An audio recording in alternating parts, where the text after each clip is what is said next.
কুড়িগ্রামের কৃতি সন্তান রুহুল কবির রেজভী আহমেদ বাংলাদেশ জাতীয়তাবাদী দল বিএনপি এর ভারপ্রাপ্ত মহাসচিব হওয়ায় উলিপুরে বিএনপি এর আনন্দ মিছিল অনুষ্ঠিত হয়েছে।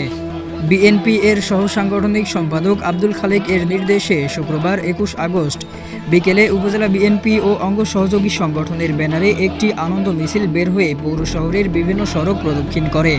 পরে পোস্ট অফিস মোড়ে সংক্ষিপ্ত সমাবেশ অনুষ্ঠিত হয়। এ সময় সাবেক ছাত্রদল নেতা স্বপন কুমার সাহার সঞ্চালনায় বক্তব্য রাখেন জেলা কৃষক দলের যুগ্ম আহ্বায়ক ও সাবেক ছাত্রনেতা আবু জাফর সোহেল রানা, রংপুর পলিটেকনিক ইনস্টিটিউটের সাবেক জিএস ফিরোজ কবির কাজল, সাবেক বিএনপি নেতা আমিনুল ইসলাম, উপজেলা যুবদলের যুগ্ম আহ্বায়ক মইনুল ইসলাম মঈন, নাজমুল হুদা, উপজেলা কৃষক দলের আহ্বায়ক আব্দুর রহমান রাজু, সদস্য সচিব ফাজকুরুনি আহমেদ, পৌর যুবদলের যুগ্ম আহ্বায়ক পারভেজ সর্দার, উপজেলা ছাত্র দলের সদস্য সচিব খায়রুল ইসলাম, উপজেলা মৎস্যজীবী দলের সদস্য সচিব সাবেদ আলী, মিজানুর রহমান প্রমুখ। বক্তারা দলের দুঃসময়ের কাণ্ডারি রুহুল কবির রেজভী আহমেদ বিএনপি এর ভারপ্রাপ্ত মহাসচিব হওয়ায় উচ্ছ্বাস প্রকাশ করে মাননীয় প্রধানমন্ত্রী তারেক রহমানকে ধন্যবাদ জানান।